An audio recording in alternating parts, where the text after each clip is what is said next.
जय श्री कृष्णा। आप सभी को माघ मास के कृष्ण पक्ष की छठ तिला एकादशी की ढेरों शुभकामनाएं। आज हम बात करेंगे बहुत ही शक्तिशाली, बहुत ही पवित्र और बहुत ही पुण्यदायी छठ तिला एकादशी की। छठ तिला एकादशी का व्रत किस दिन किया जाएगा, व्रत का पूजन आपको कैसे करना है, छठ तिला तिल का क्या उपयोग है इस व्रत में, किस प्रकार से 6 प्रकार के उपयोग बताए गए हैं तिल के, क्यों इसे छठ तिला कहा जाता है, और उन 6 प्रकार के तिल के उपयोग इस दिन यदि आप करते हैं तो उससे व्रत पर क्या प्रभाव पड़ता है, कैसे व्रत करना है, विधि क्या रहेगी, पारण कैसे करना है, भोजन क्या करना है, कैसे करना है, नियम क्या रहेंगे व्रत के, शुभ मुहूर्त क्या रहेंगे, भद्रा है इस दिन या नहीं है, पिछले एकादशी पर भद्रा थी, इस एकादशी पर क्या भद्रा रहेगी, क्या प्रभाव भद्रा का कोई रहेगा भी कि नहीं रहेगा, पारण कब करना है, कैसे करना है, शुभ समय क्या रहेगा, पारण के नियम क्या रहेंगे, सुबह सुबह कर सकते हैं कि नहीं। इस प्रकार से संपूर्ण जानकारी आने वाली एकादशी के बारे में आपको प्रदान की जाएगी। आपसे निवेदन है कि अपने व्रत की सफलता के लिए, भगवान श्री हरि का आशीर्वाद प्राप्त करने के लिए कृपया कमेंट बॉक्स में अवश्य लिखें ओम नमः भगवते वासुदेवाय या जय श्री हरि। विज्ञान भी ये मानता है कि जब भी आप भगवान का मंत्र या जयकारा, उनका नाम लिखते हैं या बोलते हैं ना, तो उससे एक ऊर्जा उत्पन्न होती है, सकारात्मक ऊर्जा उत्पन्न होती है, और वह सकारात्मक ऊर्जा आपके जीवन में सकारात्मक परिवर्तन लेके आती है। इसीलिए आपको अवश्य ही लिखना चाहिए भगवान का नाम या भगवान का मंत्र।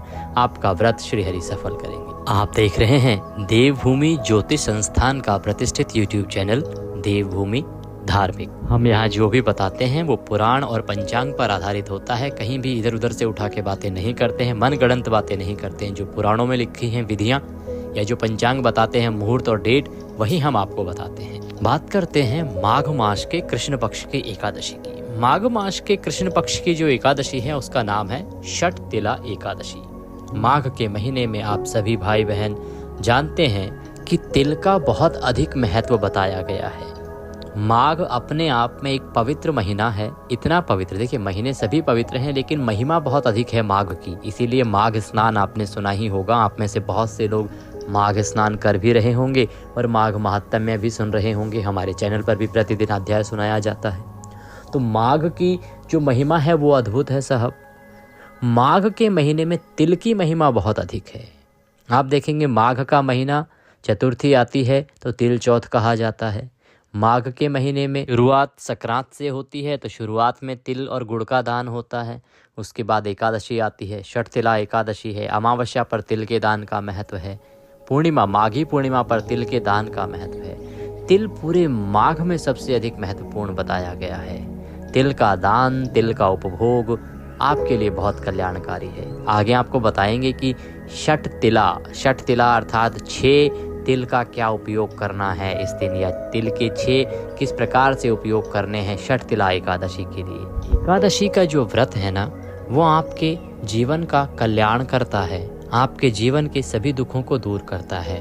जब आप व्रत करते हैं उस दिन आपको सुबह संकल्प लेना होता है, और संकल्प में आप जो भगवान श्री हरि से मांगते हैं और जो कहते हैं कि आप इस कार्य की सिद्धि के लिए व्रत कर रहे हैं, प्रभु इसे प्रदान करेंगे, तो अवश्य ही भगवान श्री हरि उसे प्रदान करते हैं। वो किसी न किसी प्रकार से आपके जीवन में आता है और आपके जीवन के दुख दूर होते हैं। बस ध्यान इतना रखना होता है कि एकादशी के व्रत को नियमों के अनुसार आप करें, कोई नियम आपसे ना छूट जाए। क्योंकि हम व्रत तो करते हैं परंतु कोई ना कोई जाने अनजाने में ऐसी गलती कर बैठते हैं जो उस दिन हमें नहीं करनी होती है।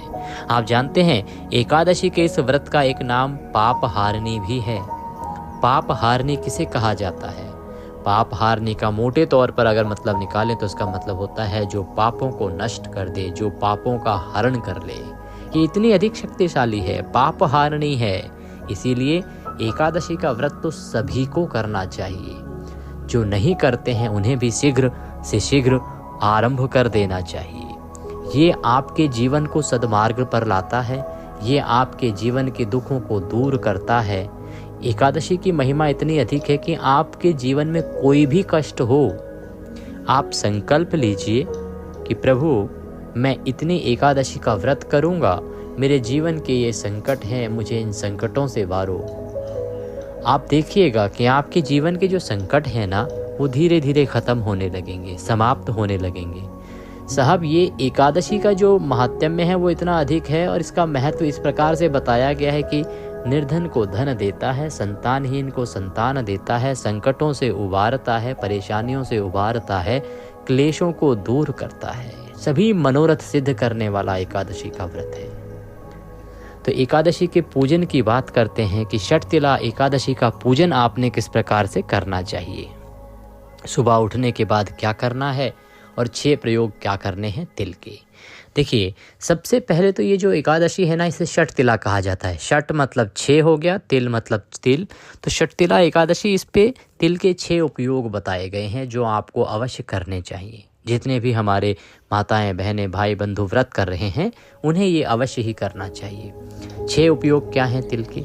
सबसे पहला उपयोग, जब आप स्नान करें तो जो पानी है आपका, उसमें तिल डाल लीजिए, तिल युक्त पानी से स्नान कीजिए। दूसरा, तिल का उबटन, इस दिन आप साबुन के स्थान पर तिल का उबटन लगाइए। मैं शास्त्रोक्त बातें कर रहा हूँ, यहाँ वहाँ की बातें नहीं कर रहा हूँ, तो कृपया आप इधर ये ना सोचें कि ये क्या बताया जा रहा है। जो लिखा है इसका वर्णन एकादशी का, मैं वही आपको समझाने का प्रयास कर रहा हूँ। तिल का उबटन लगाइए, साबुन ना लगाएं, साबुन की जगह तिल का उबटन प्रयोग करें। स्नान के बाद जब आप पूजन करेंगे तो उसमें तिल का पूजन करें। सर्वोत्तम तो बताया गया है तिल का हवन। आप तिल का हवन कीजिए भगवान को। हम इसके मंत्र भी बताएंगे किस प्रकार से आपको हवन करना चाहिए इस दिन। कोई बहुत अधिक विधि नहीं है उसकी, सूक्ष्म, आपके घर में कुछ सामग्री अधिक चाहिए भी नहीं, 5 मिनट में वो हवन कर सकते हैं। आप कीजिएगा, बहुत अधिक पुण्य प्राप्त होता है इसको करने से। इसके लिए किसी बहुत बड़ी पढ़ाई लिखाई की आवश्यकता नहीं है। विधि आपको हम बता देंगे, जो मंत्र हैं वो आपको बता देंगे, बड़े ही साधारण मंत्र हैं, बस उनकी महिमा अधिक है। आहुति तिल की देनी है, ये याद रखिएगा। चौथा है तिल का पानी। तिल का पानी आपने इस दिन पीना है। और 5वां है तिल का भोजन या मिठाई, तिल युक्त भोजन आपको इस दिन ग्रहण करना है। और 6वां है तिल का दान। इस दिन जितना हो सके तिल का दान कीजिए। ये 6 आपको उपयोग करने हैं। ये 6 उपयोग करने से आपका व्रत सिद्ध होगा। षटतिला एकादशी आपके लिए सिद्ध रहेगी। ये हो गया कि षटतिला एकादशी पर आपको 6 तिल के उपयोग किस प्रकार से करने हैं। अब बात करते हैं कि पूजन कैसे करना है। देखिए, स्नान आदि करके सुबह सूर्योदय से पहले अवश्य उठ जाएं। प्रयास तो ब्रह्म मुहूर्त का करें, परंतु अभी सर्दी गई नहीं है। उत्तर भारत में अभी बहुत कड़ाके की ठंड है, हमारे दिल्ली में भी बहुत ठंड है। तो जो लोग ना उठ पाएँ ब्रह्म मुहूर्त में, वो लोग सूर्योदय से पहले अवश्य उठ जाएं। उठने के बाद स्नान आदि करके, स्वच्छ वस्त्र धारण करके पूजा के लिए अपने पूजा स्थान पर बैठें। जो भी आपका स्थान है, जहाँ भी आप पूजा करना उपयुक्त समझते हैं, घर के किसी भी कमरे में, किसी भी कोने में, जहाँ आपने कहीं मंदिर आदि बना रखा है, तो वहाँ पूजा के लिए आसन लगा लीजिए। छोटी सी सामग्री बता रहे हैं, उसको इकट्ठा कर लीजिए ताकि बीच में उठना ना पड़े, क्योंकि पूजा के बीच में उठना नहीं चाहिए। पूजा के लिए जब बैठ गए तो पूजा को पूर्ण करके ही उठिए ना। क्या करना है, थोड़ी सी रौली ले लीजिए, सबके घर में होती है। मौली ले लीजिए, सबके घर में होती है।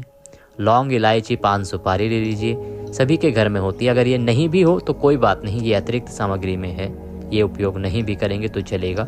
परंतु रौली, मौली, धूप, घी का दिया, फूलों की माला अगर हो तो उत्तम है, या थोड़े से खुले फूल ले लीजिएगा। नैवेद्य के रूप में जो भी आपके पास हो, कोई फल आपके पास हो तो उत्तम है, कोई मिठाई आपके पास हो, तिल युक्त मिठाई हो तो सर्वोत्तम है, और मिश्री भी आप प्रयोग में ला सकते हैं अगर कुछ ना हो तो। 1 लोटा लीजिएगा, तांबे या पीतल का हो तो सर्वोत्तम रहेगा। उसमें शुद्ध जल भर लीजिए, उसमें थोड़ा सा गंगा जल मिला लीजिए। देखिए, शुद्ध जल भर लीजिए, गंगा जल मिला लीजिए। विधि ऐसे होती है कि पहले उसमें गंगा जल भरिए, चाहे आप 2 बूंद गंगा जल डालिए, पर पहले खाली लोटे में गंगा जल डालिए। उसके बाद उसमें जल भर लीजिए, शुद्ध जल भर लीजिए। ये लोटा आप पूजा का रख लीजिए। अब हम पूजन आरंभ करेंगे। आपके पास एक तस्वीर या प्रतिमा होगी भगवान श्री हरि विष्णु की। सबसे पहले उसकी स्थापना की जाती है, फिर हम संकल्प करेंगे। देखिए, अगर आपके पास कोई चौकी है लकड़ी की तो चौकी लीजिए, उस पर पीला वस्त्र बिछा सकते हैं तो वह बिछाइए। अगर नहीं है तो आप पृथ्वी पर रख कर भी पूजन कर सकते हैं। जहाँ भी आपने भगवान की तस्वीर को रख के पूजन करना है ना, पहले उस स्थान का शुद्धिकरण आवश्यक है। तो लोटे में जो हमने जल भरवाया है उससे थोड़े से छींटे दीजिए उस स्थान पर जहाँ आपने तस्वीर रखनी है। इससे स्थान का पवित्रीकरण होगा, शुद्धिकरण होगा कि भगवान हम विराजमान करने वाले हैं वहाँ पे, तो स्थान शुद्ध होना चाहिए। छींटे कैसे देंगे? अगर आपके पास कुश हो, कुशा, तो उससे छींटे दीजिए, सर्वोत्तम होगा। अन्यथा आप कोई पुष्प उसमें पानी में डुबो के उससे भी छींटे दे सकते हैं।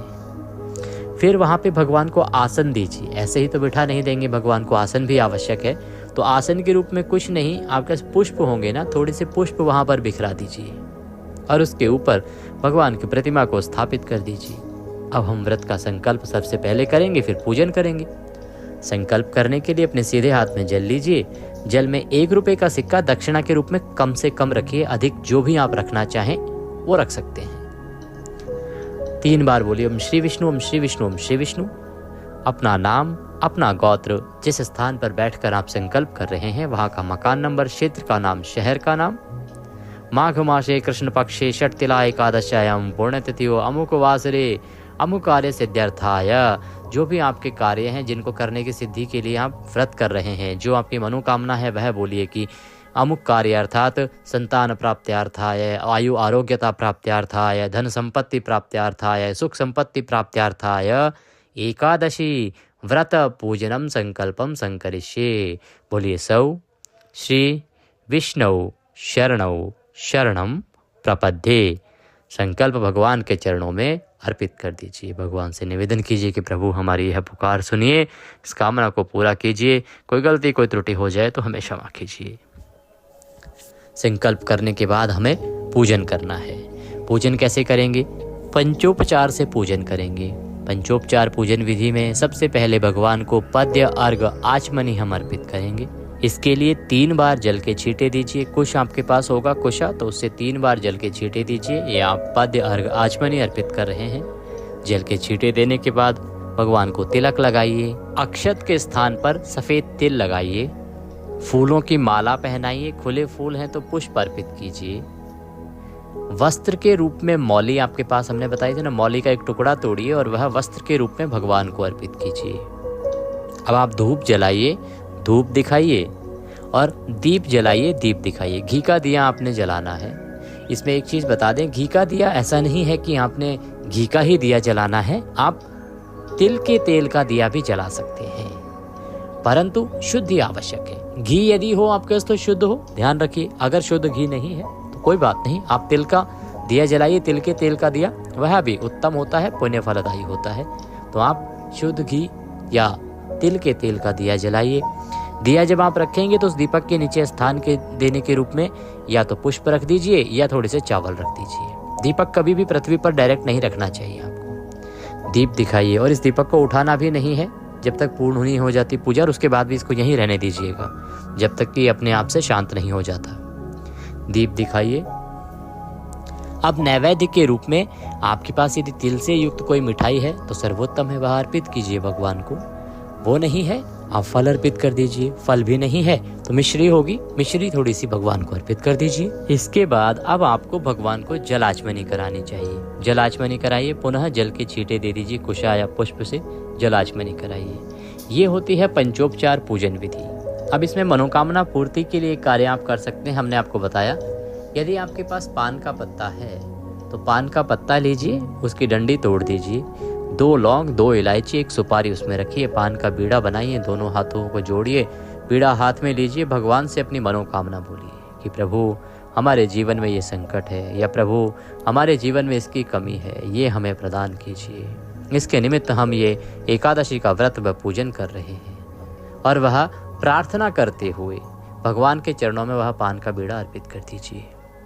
ये मनोकामना पूर्ति उपाय है, इसको आपको अवश्य ही एक बार करके देखना चाहिए। यदि आपके जीवन में किसी भी प्रकार का कोई संकट है तो भगवान श्रीहरि अवश्य ही उसको दूर करेंगे। ये हो गई आपकी पूजा पूर्ण। यहाँ पर आज की प्रथम दिन की पूजा है। एकादशी की पूजा 2 दिवसीय होती है, 2 दिन की पूजा होती है। ये कल पूर्ण होगी पारण वाले दिन, तो उसकी आगे हम वर्णन करेंगे कैसे करना है। अब आपको कथा सुननी है। एकादशी की कथा आपको अवश्य पढ़नी या सुननी चाहिए। एकादशी की कथा आपके इसी चैनल देवभूमि पर प्रत्येक एकादशी पर सुनाई जाती है। ध्यान रखें कि सही कथा ही सुने, क्योंकि YouTube पर किसी भी कथा को एकादशी की कथा के नाम से प्रसारित किया जा रहा है। बहुत से चैनल हैं जो एकादशी की कथा नाम से डाल देते हैं और वो कथा कुछ और ही होती है। एकादशी की कथा की सबसे बड़ी पहचान ये है कि ये भगवान श्री कृष्ण द्वारा महाराज युधिष्ठिर को ही सुनाई जाती है। यही इनका माध्यम है। इस कथा को आपको सुनना चाहिए। प्रत्येक एकादशी की अलग कथा होती है। आपके इसी चैनल देवभूमि पर यदि आपने सब्सक्राइब नहीं किया है चैनल को तो सब्सक्राइब कर लीजिए, क्योंकि हम जो जानकारी देते हैं ना वो धर्म, शास्त्र, ज्योतिष और पुराणों पर ही आधारित होती है। हम व्यूज़ बढ़ाने के लिए इधर उधर की बातें नहीं करते। एक और चीज़, हम आपको यदि कोई वायरल न्यूज़ है आपके पास धर्म से संबंधित किसी भी प्रकार की, तो आप उसके बारे में भी हमसे पूछ सकते हैं कि पंडित जी इस तरह का एक वीडियो चल रहा है, इसमें क्या सत्यता है, क्या ऐसा होता है क्या। जैसे ग्रहण को लेकर अफवाहें आती रहती हैं, तो हमारे जो दर्शक हैं वो हमसे पूछते हैं कि ये ग्रहण बताया जा रहा है, आप बताएं कृपया, या अपना वीडियो बना के बताएं कि क्या है इसकी सच्चाई, कैसे करना चाहिए। बहुत बार भद्रा के बारे में भी अफवाहें उड़ा दी जाती हैं कि भद्रा है, नहीं करनी है पूजा, भद्रा है, नहीं करनी है पूजा।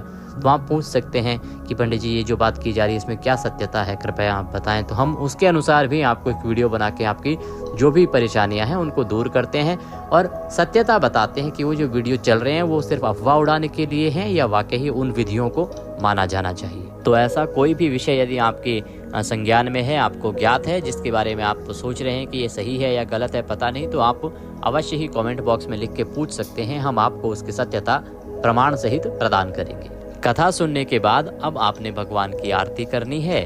आरती करके फल का भोग आज भगवान को लगाएंगे। अन्न का भोग नहीं लगाया जाता है। अन्न जो है वो द्वादशी को ग्रहण करेंगे, जिस दिन आप व्रत का पारण करेंगे। अब आप दिन का जो कार्य है उसको कीजिए। आप ऑफिस जाते हैं ऑफिस जाइए, आपका कार्यालय रोजगार जो भी है उसको कीजिए। भगवान के चरणों में मन को लगा के रखिए। अब बात करेंगे नियमों की। नियम हमने पहले भी बताए हैं। शर्तिला एकादशी पर विशेष नियम क्या है जो आपको मानना चाहिए और क्या गलतियां आपको नहीं करनी चाहिए। सबसे पहले तो शर्तिला एकादशी पर भूल कर भी तिल की किसी वस्तु का अपमान आप ना करें और शर्तिला एकादशी पर तिल का उपभोग आप अवश्य रूप से करें। ये अवश्य आपको ध्यान रखना है शर्तिला एकादशी पर। और दान के स्वरूप में शर्तिला एकादशी या तो पारण वाले दिन या तो एकादशी व्रत वाले दिन आप चाहे 1 लड्डू ही तिल का दान क्यों ना करें, तिल का दान आपको अवश्य करना चाहिए। दिन में किसी के प्रति वैर भाव का प्रयोग ना लाएं। जब आप ऑफिस में हैं, अपने कार्यालय में हैं, किसी के साथ उलझे नहीं, झगड़ा ना करें, क्रोध ना करें अकारण, किसी के साथ अपशब्दों का प्रयोग ना करें। घर में शांति का माहौल रखें और किसी भी प्रकार का क्लेश का वातावरण नहीं होना चाहिए। भगवान बैठे हैं आपके घर में तो आपको उनके लिए सदा अच्छा माहौल ही रखना चाहिए। सौहार्दपूर्ण माहौल आपके घर में रखें, आसपास रखें। किसी के साथ उलझे भी नहीं, किसी को अपशब्द भी ना कहें और किसी का बुरा ना करें, किसी का अहित ना करें। किसी का भला कर सकते हैं तो बहुत अच्छा है, परंतु अहित किसी का बिल्कुल भी ना करें। दिन को भगवान के चरणों में ध्यान लगाते हुए व्यतीत कीजिए। सायंकाल को यदि संभव है तो कीर्तन कीजिए और रात्रि को संभव है तो जागरण कीजिए। और पृथ्वी पर शयन कर सकते हैं तो सर्वोत्तम है, पृथ्वी पर शयन कीजिए। आपको ब्रह्मचर्य का पालन अवश्य करना चाहिए। आप एकादशी का व्रत कर रहे हैं ना, 1 दिन पहले से ब्रह्मचर्य का पालन आरंभ हो जाएगा और यह पारण तक रहेगा। अगले दिन जब आप व्रत का पालन करेंगे तब तक आपको ब्रह्मचर्य का पालन करना है, चाहे कोई गृहस्थ जीवन में है चाहे नहीं है, जैसा भी है। ब्रह्मचर्य बहुत महत्वपूर्ण है, इसका आप ध्यान रखिएगा कि ब्रह्मचर्य ना टूटे, अन्यथा आपका व्रत तो खंडित होता है, इससे पाप भी बहुत अधिक लगता है। इसीलिए इसका आपको ध्यान रखना चाहिए। पारण वाले दिन आपको सुबह सूर्य उदय से पहले उठ जाना चाहिए। पारण की बात कर लेते हैं, फिर बताएंगे व्रत किस दिन करना है। सुबह सूर्योदय से पहले उठ जाएं। स्नान आदि करने के बाद जो आपने पूजा की है, जो विधि आपने यहाँ आज हमने आपको बताई है ना, उसी विधि से वही सारी सामग्री एकत्र कर लीजिए। उस स्थान पर बैठ के और भगवान का पूजन कीजिए। पंचोपचार से पूजन कीजिए। भगवान को पद्य अर्घ आचमनी अर्पित कीजिए, तिलक लगाइए, अक्षत लगाइए, फूलों की माला पहनाइए, पुष्प अर्पित कीजिए, धूप दिखाइए, दीप दिखाइए। नैवेद्य के रूप में आप जो भी आपके पास उपयुक्त सामग्री है जो बताई गई है आपको, वह अर्पित कीजिए। अब आपने भगवान को पारण का भोग लगाना है। पारण का भोग शर्तिला एकादशी पर विशेष रूप से तिलयुक्त मिठाई का ही लगेगा। या तो आप तिल के गुड़ तिल के लड्डू बना लीजिए, आप तिलकुटे का भोग भी लगा सकते हैं, तिल से बनी किसी अन्य मिठाई का भोग भी लगा सकते हैं, परंतु पारण वाले दिन भगवान को आपको तिल अर्पित करना चाहिए, तिल का भोग लगाना चाहिए। ये सर्वोत्तम है। अगर संभव ना हो तो फिर आप जो भी आपके घर में आहार बनेगा जो शुद्ध हो, जिसमें किसी प्रकार का तामसिक पदार्थ प्रयोग में ना आया हो, उसका भी भोग लगा सकते हैं। फल का भोग भी लगा सकते हैं। थाली सजाइए, थाली सजा के भगवान के सामने रखिए और उसमें तुलसी का पत्ता अवश्य रखिए। बिना तुलसी के भगवान भोग स्वीकार नहीं करते हैं। भगवान से प्रेम पूर्वक भोग का निवेदन कीजिए। भगवान को भोग लगाने के बाद आपको पुष्पांजलि करनी होती है। पुष्पांजलि एक आवश्यक प्रक्रिया है जो कि किसी भी एकादशी के व्रत में आपको पारण वाले दिन करनी ही चाहिए जब आप पूजा पूर्ण कर रहे हैं। मैंने कहा कि 2 दिवसीय पूजा होती है एकादशी की, तो ये पारण वाले दिन पूजा जो है वो समाप्त होती है, पूर्ण होती है। इस दिन आपको पुष्पांजलि करनी होती है। इसमें आपके व्रत की सफलता निहित होती है, अर्थात इसी के आधार पर आपकी सफलता या असफलता निर्धारित होती है। पुष्पांजलि में ही वो सब वर्णन आता है कि आप किस प्रकार से किस गलती के लिए क्या क्षमा याचना करेंगे, कैसे करेंगे। पुष्पांजलि की विधि क्योंकि विस्तृत विधि है, इसके लिए हम सदैव प्रत्येक एकादशी पर अलग से एक वीडियो बनाते हैं। वो एकादशी के व्रत वाले दिन हम अपलोड करते हैं, जिसमें बताया जाता है कि इस एकादशी का आपने कल पारण कैसे करना है, क्या विधि रहेगी, क्या नियम रहेगा, क्या शुभ मुहूर्त रहेगा, क्या करें और क्या ना करें। वो एक विस्तृत वीडियो है जो प्रत्येक एकादशी पर हम सिर्फ इसीलिए बताते हैं ताकि हमारे जितने भी दर्शक हैं उन सब तक सही जानकारी पहुंच सके कि पारण कैसे करना है। क्योंकि व्रत की सफलता पारण पर बहुत अधिक निर्भर होती है। जैसे किसी भी कार्य की सफलता निर्भर होती है कि उसका अंत कैसे करते हैं आप। अंत भला तो सब भला कहा जाता है ना, तो उसका अंत कैसे करते हैं। वैसे ही व्रत का समापन एकादशी का पारण कैसे करते हैं वो बहुत महत्वपूर्ण होता है। तो उस वीडियो को आप देखिएगा ध्यान से। चैनल पर नए हैं तो फिर कहते हैं कि सब्सक्राइब कर लीजिएगा, जिससे कि वो महत्वपूर्ण जानकारी आपको प्रत्येक एकादशी पर मिलती रहे। प्रत्येक एकादशी पर पारण के थोड़े अलग नियम होते हैं, उसमें विस्तृत रूप से बताया जाता है, तो वो आप अवश्य देखिएगा। अब पुष्पांजलि करने के बाद आप ब्राह्मण को भोजन कराइए, दान दक्षिणा दीजिए। ये आवश्यक है, ब्राह्मण को दान देना चाहिए।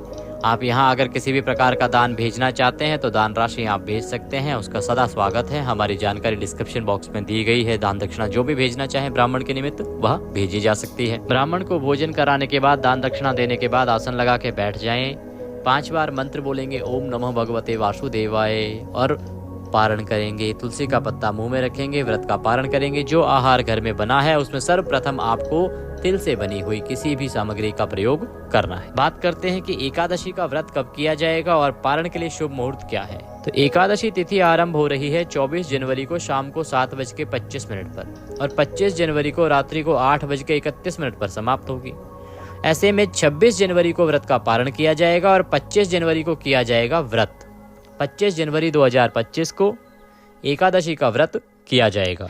ये उत्तम व्रत है। सूर्य के मुख से एकादशी है और द्वादशी युक्ता एकादशी है, तो आप 25 जनवरी को व्रत कीजिए, 26 को पारण कीजिए। पारण की विधि विस्तृत बताएंगे, नियम बताएंगे। अभी बताते हैं समय क्या है। तो शुभ मुहूर्त रहेगा प्रातः 7:21 से और 9:34 तक। ये थी जानकारी एकादशी के बारे में। वीडियो अच्छा लगे तो उसे लाइक अवश्य कीजिएगा। मनोकामना पूर्ति के लिए, व्रत की सफलता के लिए जय श्री हरि या ओम नमो भगवते वासुदेवाय अवश्य लिखिएगा। भगवान सबका कल्याण करें। जय श्री कृष्ण।